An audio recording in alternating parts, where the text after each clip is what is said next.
Hola, mi nombre es María Pallavín, estamos en Matemáticas en la Finis. Bien, hagamos ejercicios de aplicación. Por ejemplo, cuando ustedes resuelven 2 elevado a cuánto da, por ejemplo, 16. Inmediatamente ustedes pueden pensar que la respuesta buscada es 4. Sí, porque 2 elevado a 4 es 16. Pero ¿qué pasa si a nosotros nos dicen 3 elevado a cuánto es 31? La respuesta no es inmediata, pero de que existe, existe. Ustedes van a creer un concepto tan sencillo como que aquí está el signo igual. El signo igual me dice que yo tengo dos cantidades que son iguales entre sí. Si dos cantidades son iguales entre sí, sus dobles van a ser iguales. Y sus mitades también van a ser iguales. Y si yo le aplico la raíz cuadrática a cada uno, sus resultados van a ser iguales.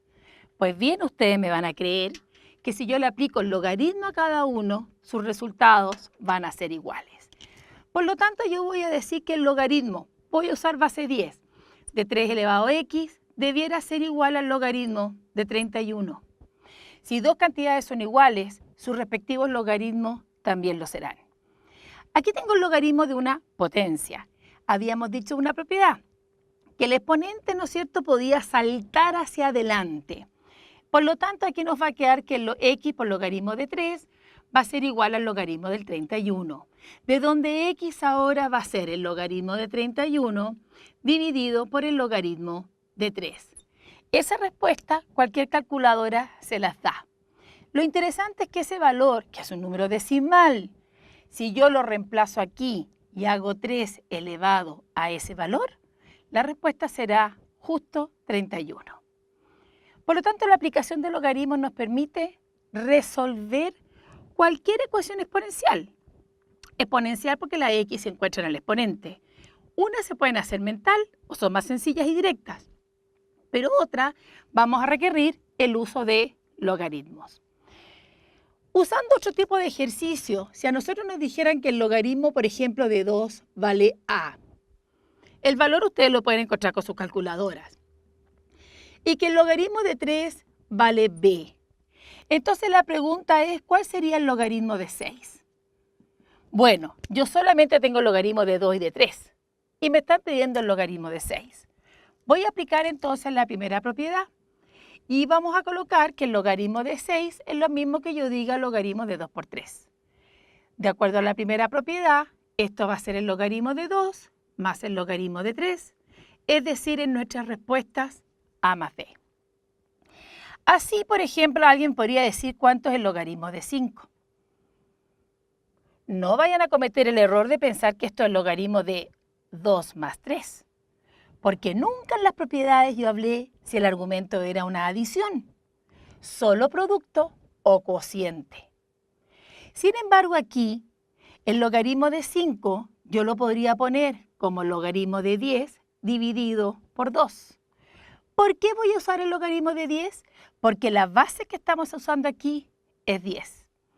Esto va a ser exactamente lo mismo que digamos logaritmo de 10 menos logaritmo de 2. Dijimos que el logaritmo de la base era 1, el logaritmo de 2 es a y tenemos nuestra respuesta. Es importante saber que siempre tendremos en nuestro poder el valor del logaritmo de la base. Si estamos trabajando en logaritmo de base 10, su valor va a ser siempre 1. Entonces veamos una propiedad que es cambio de base. El cambio de base nos asegura a mí una cosa bien increíble.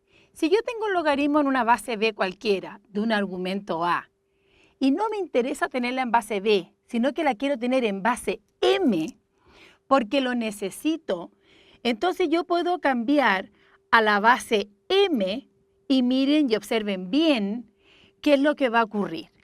El argumento va a quedar en la base deseada por mí. Y lo que antes era la base queda como denominador, pero queda como logaritmo. Ella pasa a ser argumento, pero en la base que me interesa a mí. Esta propiedad es muy usada, especialmente porque nuestras calculadoras tienen solamente 2 bases y a veces tenemos ejercicios en bases diferentes. Miremos nuestro ejercicio de aquí. Si ustedes se fijan, el 125 y el 25 tienen como estructura íntima al 5. Entonces, yo voy a cambiar a base 5 y me va a quedar logaritmo en base 5 de 25 partido por el logaritmo en base 5 de 125. Analicemos este ejercicio ahora. 5 elevado a ¿cuánto me da 25? A 2, ¿verdad? ¿Y 5 elevado a cuánto me da 125? A 3. Por lo tanto, hemos podido resolver un ejercicio aplicando esta importante propiedad, que es cambio de base. Lo único interesante es saber quién es la esencia de ambos términos para poder ponerla a ella como base. Y la respuesta final entonces era 2/3. Les voy a dejar planteado qué pasaría si tuviéramos el logaritmo de 343 en base 49. ¿Cuál sería la respuesta? 343 es 7 al cubo y 49 es 7 al cuadrado. Por lo tanto, la esencia que une estos dos términos es el 7.